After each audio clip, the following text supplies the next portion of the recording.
Chapter 38. Red Roses. The garden of the little house was a haunt beloved of bees and reddened by late roses that August. The little house folk lived much in it and were given to taking picnic suppers in the grassy corner beyond the brook and sitting about in it through the twilights when great night moths sailed athwart the velvet gloom. One evening, Owen Ford found Leslie alone in it. Anne and Gilbert were away, and Susan, who was expected back that night, had not yet returned. The northern sky was amber and pale green over the fir tops. The air was cool, for August was nearing September, and Leslie wore a crimson scarf over her white dress. Together they wandered through the little friendly flower-crowded paths in silence. Owen must go soon. His holiday was nearly over. Leslie found her heart beating wildly. She knew that this beloved garden was to be the scene of the binding words that must seal their as yet unworded understanding. Some evenings a strange odor blows down the air of this garden like a phantom perfume, said Owen. I've never been able to discover from just what flower it comes. It is elusive and haunting and wonderfully sweet. I like to fancy it is the soul of Grandmother Selwyn passing on a little visit to the old spot she loved so well. There should be a lot of friendly ghosts about this little old house. I have lived under its roof only a month, said Leslie, but I love it as I never loved the house over there where I have lived all my life. This house was builded and consecrated by love, said Owen. Such houses must exert an influence over those who live in them. And this garden, it is over 60 years old, and the history of 1,000 hopes and joys is written in its blossoms. Some of those flowers were actually set out by the schoolmaster's bride, and she has been dead for 30 years. Yet they bloom on every summer. Look at those red roses, Leslie. How they queen it over everything else. I love the red roses, said Leslie. Anne likes the pink ones best, and Gilbert likes the white, but I want the crimson ones. They satisfy some craving in me as no other flower does. These roses are very late. They bloom after all the others have gone, and they hold all the warmth and soul of the summer come to fruition, said Owen, plucking some of the glowing half-open buds. The rose is the flower of love. The world has acclaimed it so for centuries. The pink roses are love hopeful and expectant. The white roses are love dead or forsaken, but the red roses... Leslie, what are the red roses? Love triumphant, said Leslie in a low voice. Yes, love triumphant and perfect. Leslie, you know, you understand. I have loved you from the first, and I know you love me. I don't need to ask you, but I want to hear you say it. My darling, my darling. Leslie said something in a very low and tremulous voice. Their hands and lips met. It was life's supreme moment for them, and as they stood there in the old garden with its many years of love and delight and sorrow and glory, he crowned her shining hair with the red, red rose of a love triumphant. Anne and Gilbert returned presently, accompanied by Captain Jim. Anne lighted a few sticks of driftwood in the fireplace for love of the pixie flames, and they sat around it for an hour of good fellowship. When I sit looking at a driftwood fire, it's easy to believe I'm young again, said Captain Jim. Can you read futures in the fire, Captain Jim? Asked Owen.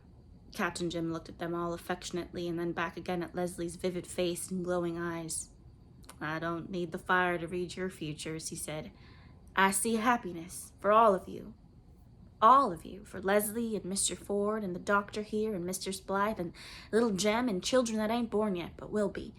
Happiness for you all, though, mind you, I reckon you'll have your troubles and worries and sorrows, too. They're bound to come, and no house, whether it's a palace or a little house of dreams, can bar 'em out. But they won't get the better of you if you face 'em together. With love and trust, you can weather any storm with them, too, for compass and pilot. The old man rose suddenly and placed one hand on Leslie's head and one on Anne's. 2 good, sweet women, he said, true and faithful and to be depended on. Your husbands will have honor in the gates because of you. Your children will wise up and call you blessed in the years to come. There was a strange solemnity about the little scene. Anne and Leslie bowed as those receiving a benediction. Gilbert suddenly brushed his hand over his eyes. Owen Ford was rapt as one who can see visions. All were silent for a space. The little house of dreams added another poignant and unforgettable moment to its store of memories. I must be going now, said Captain Jim slowly at last. He took up his hat and looked lingeringly about the room. Good night, all of you, he said as he went out.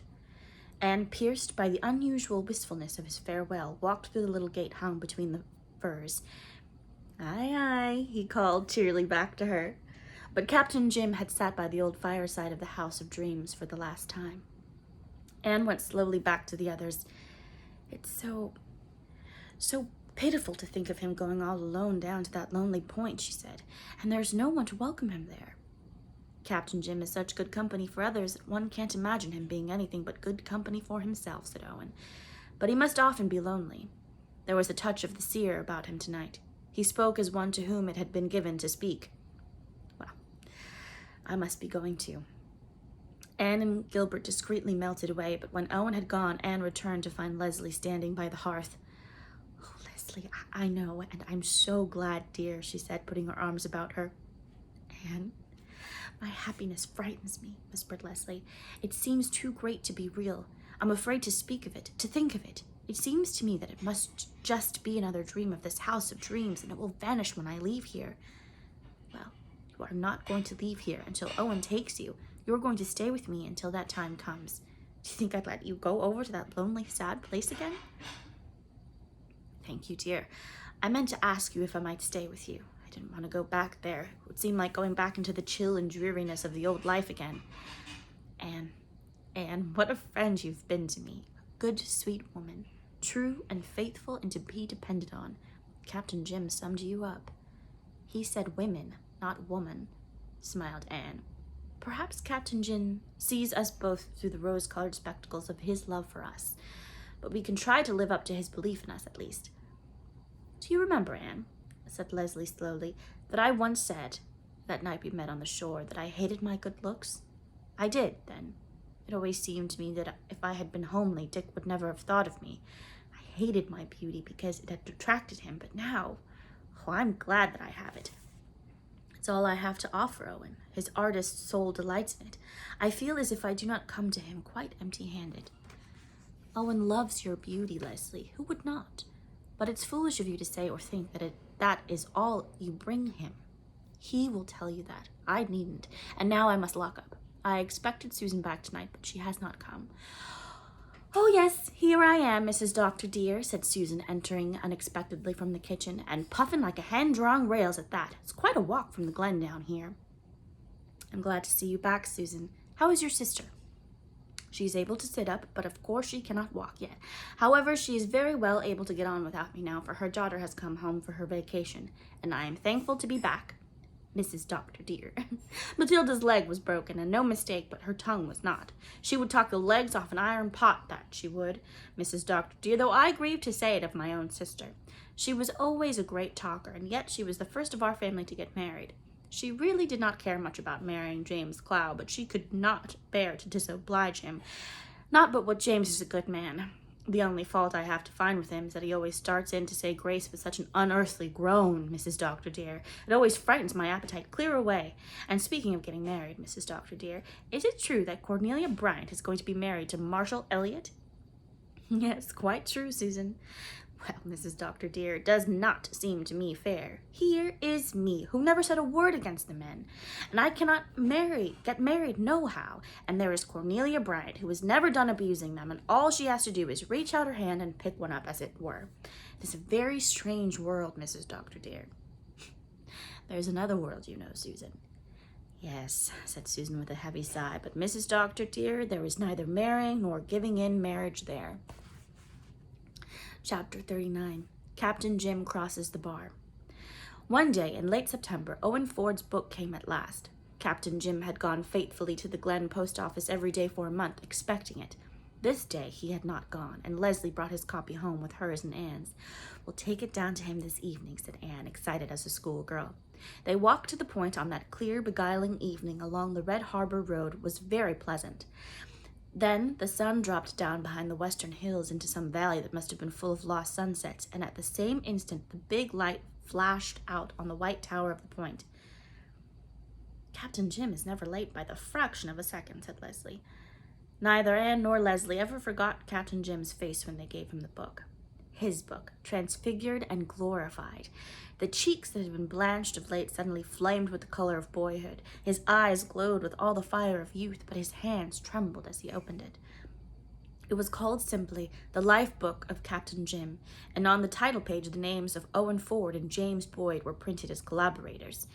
The frontispiece was a photograph of Captain Jim himself, standing at the door of the lighthouse, looking across the gulf. Owen Ford had snapped him one day while the book was being written.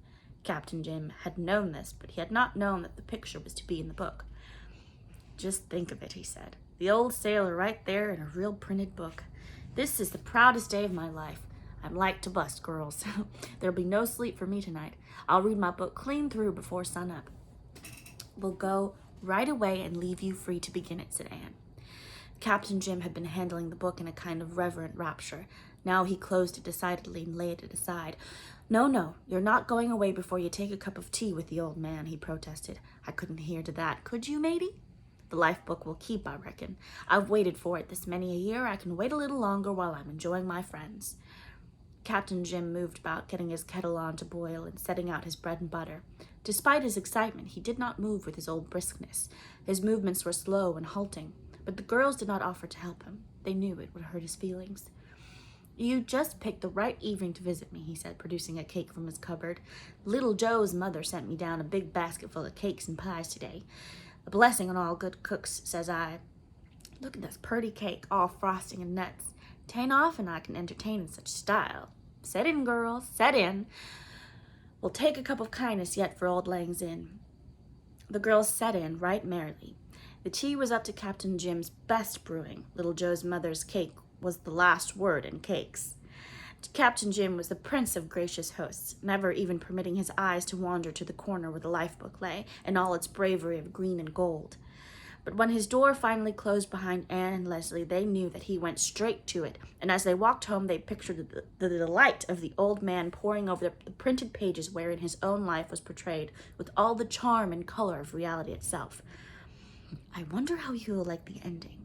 "The ending I suggested," said Leslie. She was never to know. Early the next morning, Anne awakened to find Gilbert bending over her, fully dressed and with an expression of anxiety on his face. "Are you called out?" she asked drowsily. "No, Anne. I'm afraid there's something wrong at the Point. It's an hour after sunrise now, and the light is still burning. You know, it has always been a matter of pride with Captain Jim to start the light at the moment the sun sets and put it out the moment it rises." Anne sat up in dismay. Through her window, she saw the light blinking palely against the blue skies of the dawn. "Perhaps he has fallen asleep over his life book," she said anxiously, "or become so absorbed in it that he has forgotten the light." Gilbert shook his head. "That wouldn't be like the Captain Jim. Anyway, I'm going down to see." "Wait a minute, I'll go with you," exclaimed Anne. "Oh, yes, I must. Little Jem will sleep for an hour yet, and I'll call Susan. You may need a woman's help if Captain Jim is ill." It was an exquisite morning, full of tints and sounds, at once ripe and delicate. The harbor was sparkling and dimpling like a girl. White gulls were soaring over the dunes. Beyond the bar was a shining, wonderful sea. The long fields by the shore were dewy and fresh in that first fine, purely tinted light. The wind came dancing and whistling up the channel to replace the beautiful silence with a music more beautiful still. Had it not been for the baleful star on the white tower, that early walk would have been a delight to Anne and Gilbert. But they went softly, with fear. Their knock was not responded to. Gilbert opened the door, and they went in. The old room was very quiet. On the table were the remnants of the little evening feast, the lamp still burning on the corner stand. The first mate was asleep in a square of sunshine by the sofa. Captain Jim lay on the sofa with his hands clasped over the life book, open at the last page, lying on his breast. His eyes were closed, and on his face was a look of the most perfect peace and happiness, the look of one who has long sought and found at last. "He's asleep?" whispered Anne tremulously. Gilbert went to the sofa and bent over him for a few moments. Then he straightened up. "Yes, he sleeps well," he said quietly. "Anne, Captain Jim has crossed the bar." They could not know precisely at what hour he had died, but Anne always believed that he had had his wish, and went out when the morning came across the gulf. Out on that shining tide his spirit drifted over the sunrise sea of pearl and silver to the haven where lost Margaret waited beyond the storms and calms. Chapter 40. Farewell to the House of Dreams. Captain Jim was buried in a little over harbor graveyard very near to the spot where the wee white lady slept. His relatives put up a very expensive, very ugly monument, a monument at which he would have poked sly fun had he seen it in his life. But his real monument was in the hearts of those who knew him, and in the book that was to live for generations. Leslie mourned that Captain Jim had not lived to see the amazing success of it. How he would have delighted in the reviews, they are almost all so kindly, and to have seen his life book heading the list of the bestsellers. Oh, if he could just have lived to see it, Anne. But Anne, despite her grief, was wiser. It was the book itself he cared for, Leslie, not what might be said of it, and he had it. He had read it all through. That last night must have been one of the greatest happiness for him, with the quick, painless ending he'd hoped for in the morning. I am glad for Owen's sake, and yours, that the book is such a success, but Captain Jim was satisfied, I know. The lighthouse star still kept its nightly vigil. A substitute keeper had been sent to the point until such time as an all-wise government could decide which of many applicants was best fitted for the place, or had the strongest pull. The first mate was at home in the little house, beloved by Anne and Gilbert and Leslie, and tolerated by a Susan who had a small liking for cats. I can put up with him for the sake of old Captain Jim, Mrs. Dr. dear, for I liked the old man, and I will see that he gets bite and sup, and every mouse the traps account for. But do not ask me to do more than that, Mrs. Dr. dear. Cats is cats, and take my word for it, they will never be anything else. And at least, Mrs. Dr. dear, do keep him away for the blessed wee man. Picture to yourself how awful it would be if he was to suck the darling's breath. That might be fitly called a catastrophe, said Gilbert. Oh, you may laugh, Doctor dear, but it would be no laughing matter. Cats never suck babies' breaths, said Gilbert. That is an old superstition, Anne. An old superstition, Susan. Oh, well, it may be a superstition, or it may not, Dr. dear. All that I know is it has happened. My sister's husband's nephew's wife's cat sucked their baby's breath, and the poor innocent was all but gone when they found it. And superstition or not, if I find that yellow beast lurking near our baby, I will whack him with the poker, Mrs. Dr. dear. Mr. and Mrs. Marshall Elliott were living comfortably and harmoniously in the greenhouse. Leslie was busy with sewing, for she and Owen were to be married at Christmas. Anne wondered what she would do when Leslie was gone. Changes come all the time. Just as soon as things get really nice, they change, she said with a sigh. The old Morgan place up at the Glen is for sale, said Gilbert, apropos of nothing especial. Is it? Asked Anne indifferently. Yes. Now that Mr. Morgan has gone, Mrs. Morgan wants to go live with her children in Vancouver. She will sell cheaply, for a big place like that in a small village like the Glen will not be very easy to dispose of.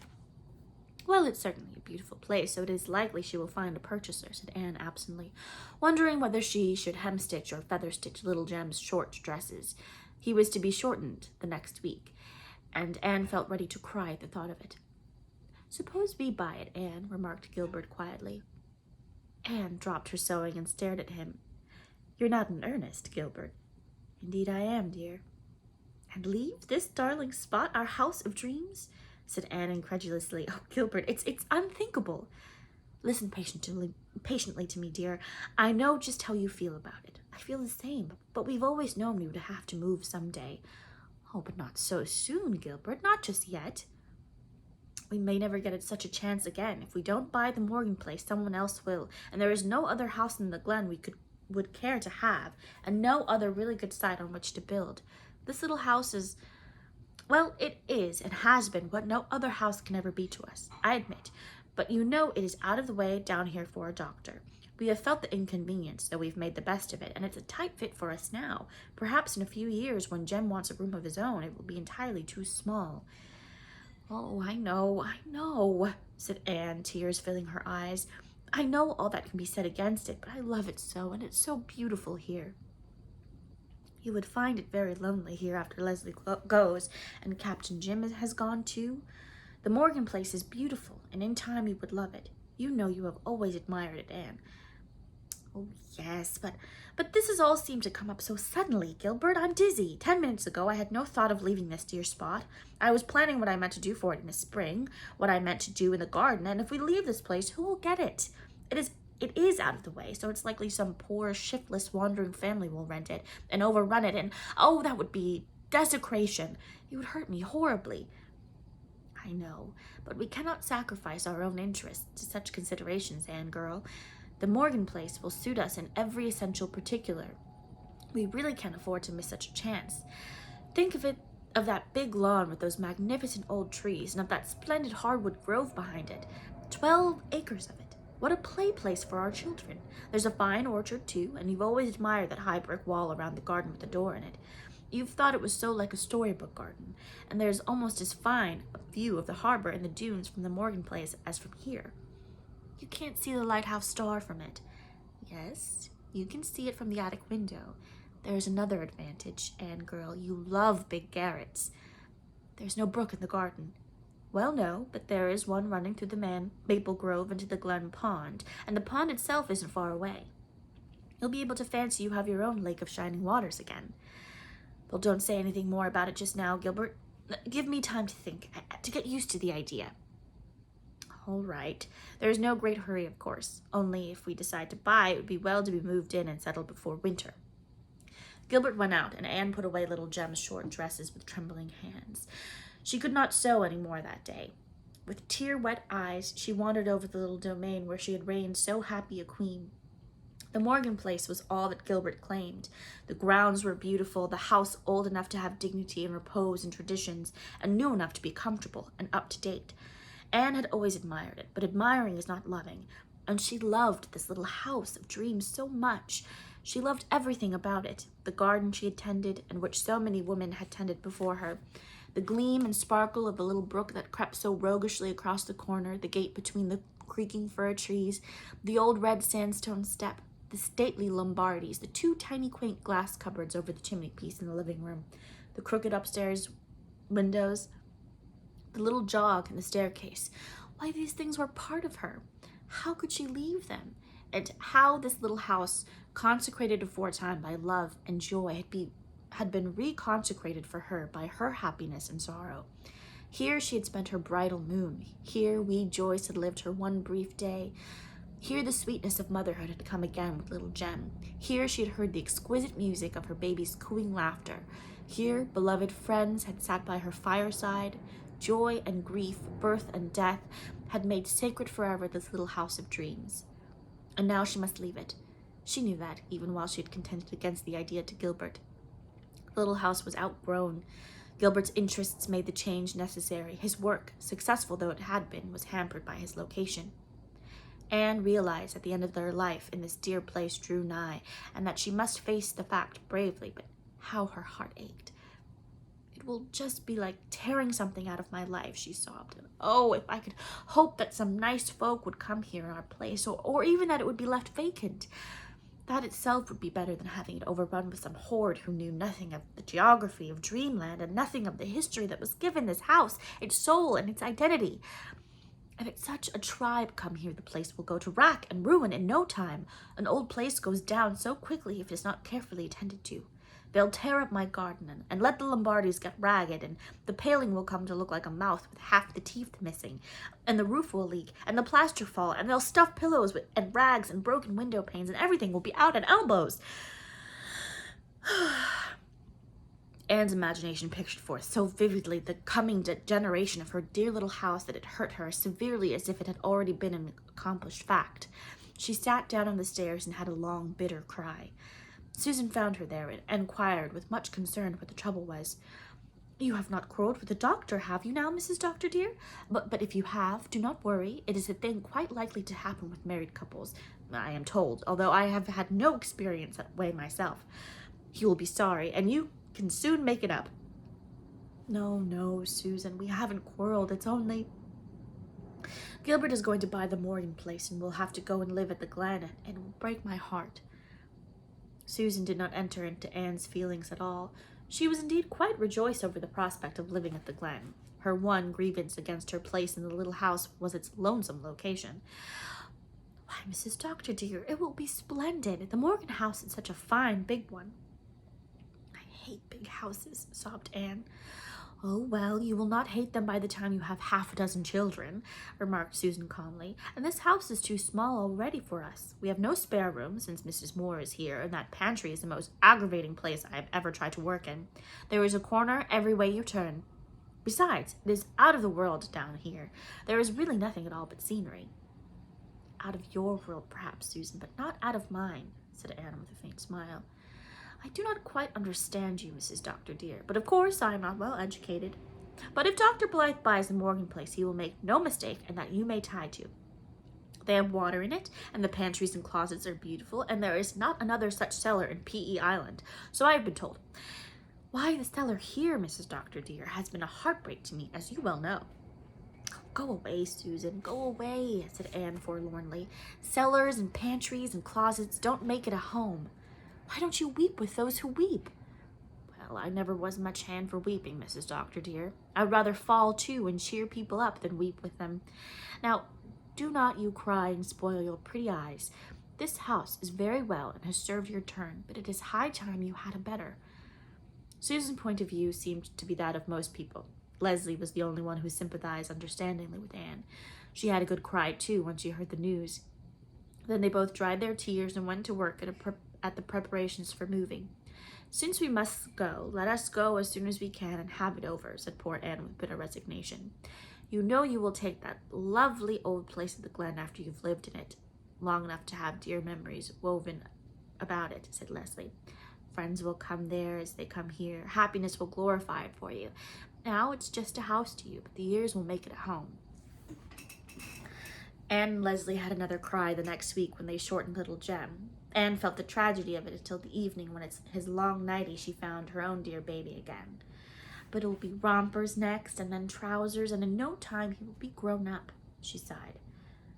"Well, you would not want him to stay a baby always, Mrs. Dr. dear, would you?" said Susan. "Bless his innocent heart, he looks too sweet for anything in his little short dresses, with his dear feet sticking out. And think of the saving and the ironing, Mrs. Dr. dear."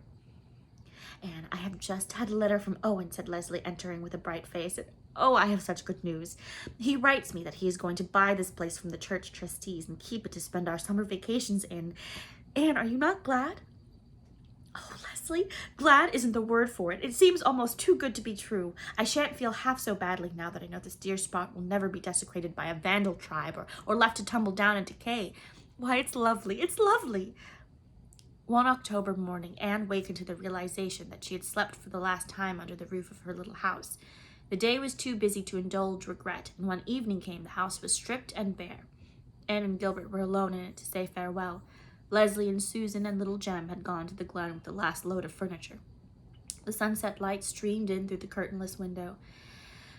"It is all such a heartbroken, reproachful look, hasn't it?" said Anne. "Oh, I shall be so homesick at the Glen tonight." "We have been very happy here, haven't we, Anne girl?" said Gilbert, his voice full of feeling. Anne choked, unable to answer. Gilbert waited for her at the fir tree gate while she went over the house and said farewell to every room. She was going away, but the old house would still be there, looking seaward through its quaint windows. The autumn winds would blow around it mournfully, and the gray rain would beat upon it, and the white mists would come in from the sea to enfold it, and the moonlight would fall over it and light up the old paths where the schoolmaster and his bride had walked. There on that old harbor shore the charm of story would linger. The wind would still whistle alluringly over the silvered sand dunes. The waves would still call from the red rock covers. "But we will be gone," said Anne through her tears. She went out, closing and locking the door behind her. Gilbert was waiting for her with a smile. The lighthouse star was gleaming northward. The little garden, where only marigolds still bloomed, was already hooding itself in the shadows. Anne knelt down and kissed the worn old step which she had crossed as a bride. "Goodbye, dear little house of dreams," she said.